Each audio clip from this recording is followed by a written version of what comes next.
Donc bonjour à toutes et à tous. Aujourd'hui, je vais vous parler design system et des articles qui sont référencés sur la plateforme dédiée de Figma sur les design systems. Le premier étant le futur des design systems et leur automatisation. Donc sur cet article qui parle de la fin et de l'évolution surtout des design systems tels qu'on le connaît, des plugins, widgets, à même l'intelligence artificielle, là où aujourd'hui se pose également le rôle des designers à l'heure où tout devient de plus en plus automatisé et à la quête d'actions toujours plus rapides. Donc sur cet article, on nous parle notamment des plugins et des widgets, du tout début, de leur arrivée dans notre écosystème de travail, notamment en 1970, là où il y a eu les premiers plugins et widgets. Les plugins, eux, qui sont liés au design system, se répartissent en majoritairement deux catégories. Donc ceux qui automatisent une série de tâches existantes, et ceux qui sont plus liés à l'amélioration d'une fonctionnalité que je parlerai moins en détail aujourd'hui. Pour les plugins qui automatisent des tâches répétitives, je parle par exemple de générateurs d'images, d'icônes qui permettent aux designers d'économiser du temps, ce temps qui est passé à recréer, à rechercher des ressources. Donc par exemple, je prends l'exemple lorsqu'on intègre des images, qu'on doit aller sur un site, télécharger l'image, l'intégrer ensuite à Figma, là où aujourd'hui on a de plus en plus de plugins qui nous permettent directement de chercher via Figma et d'implémenter dans notre frame ou notre écran directement l'image souhaitée.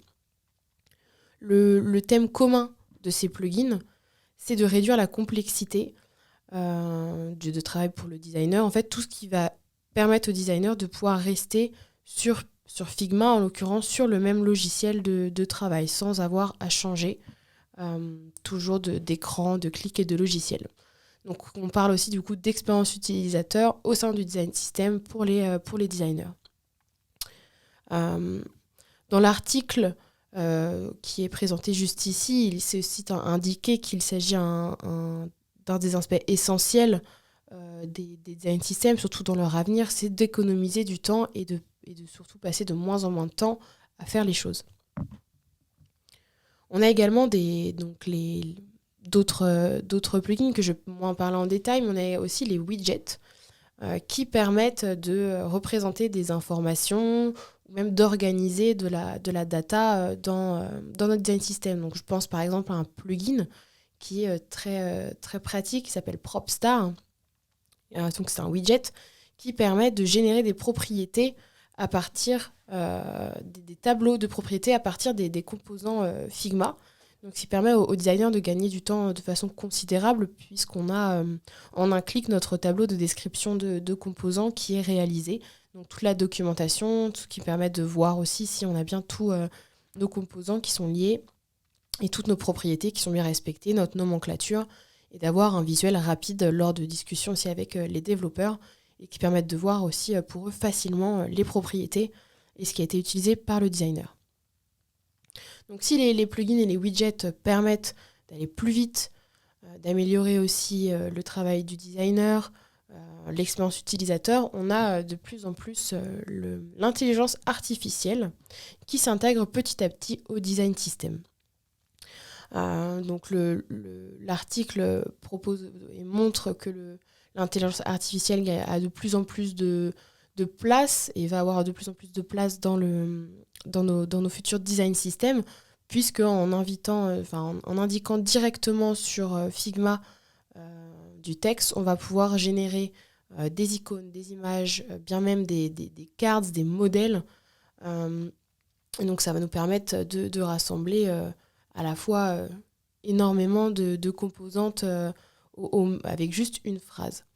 Ce qui est super intéressant dans cet article, c'est les côtés positifs de l'IA, donc qui nous permet d'avoir des nouvelles fonctionnalités et d'étendre les design systems et d'aller de façon plus rapide et d'innover aussi sur les design systems.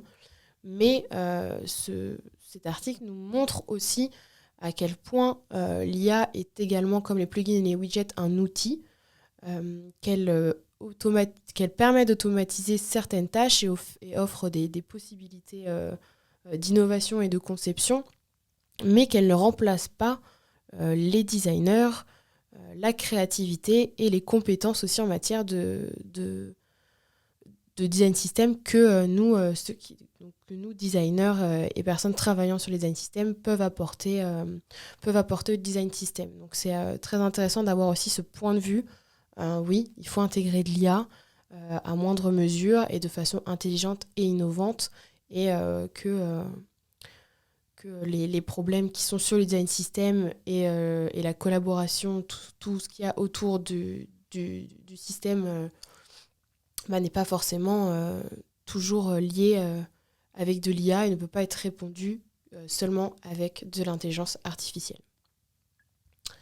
Donc en parlant du futur aussi du design system, donc là voici une vidéo toujours sur le site dédié de Figma sur les design systems, où il y a plusieurs invités qui parlent de leur expérience. Donc là, c'est sur le design system multidimensionnel, donc la vidéo dure 28 minutes. Donc je ne vais pas forcément vous la montrer ici, mais vous dire ce que j'ai pu en retirer.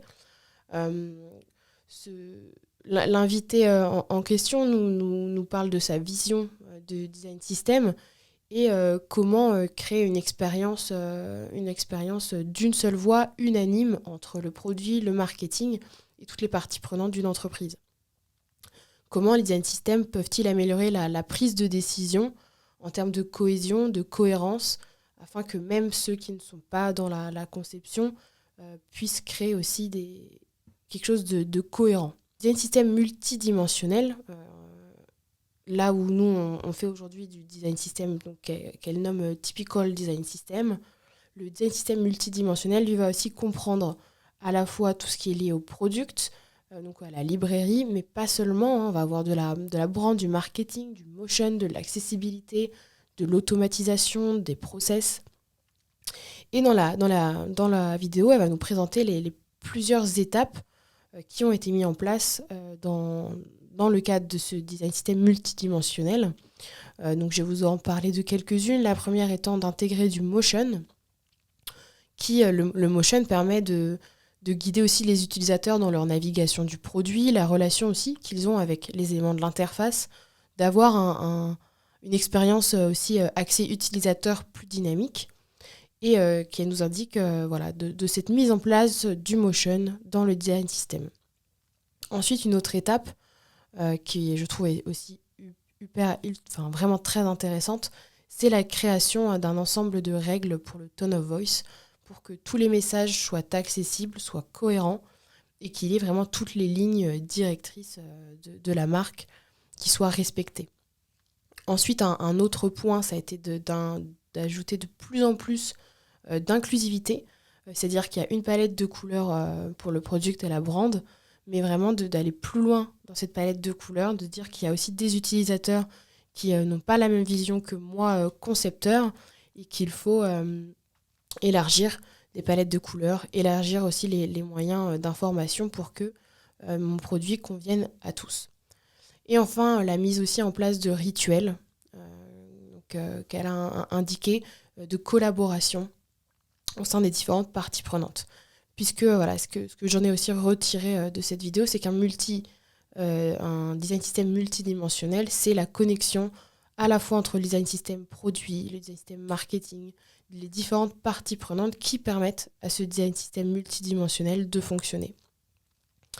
Ce multi-design system, ce design system multidimensionnel, pour qu'il fonctionne et qu'il prenne le plus d'impact, c'est vraiment de pouvoir collaborer à la fois avec les ingénieurs, tous ceux qui interviennent quotidiennement dans le produit, les ingénieurs, les product designers, le marketing, puisque chacune des équipes vont s'inspirer mutuellement, vont innover ensemble et vont faire en sorte que le design system va être global à la marque et va pouvoir intégrer à la fois les valeurs et chacun apprendre des méthodes de travail des autres. Donc voilà, ces deux articles font parle pour moi de l'avenir des design systems. Est-ce que ça va être intégré de l'IA, utiliser plus de plugins et de widgets, ou bien même de revoir l'architecture comme un design system multidimensionnel. En tout cas, les design systems n'ont pas fini d'être innovés, d'être améliorés et d'avoir des personnes qui itèrent dessus. Donc voilà, je vous invite vraiment à lire ces 2 articles qui sont très intéressants et je vous souhaite une bonne fin de journée. Merci.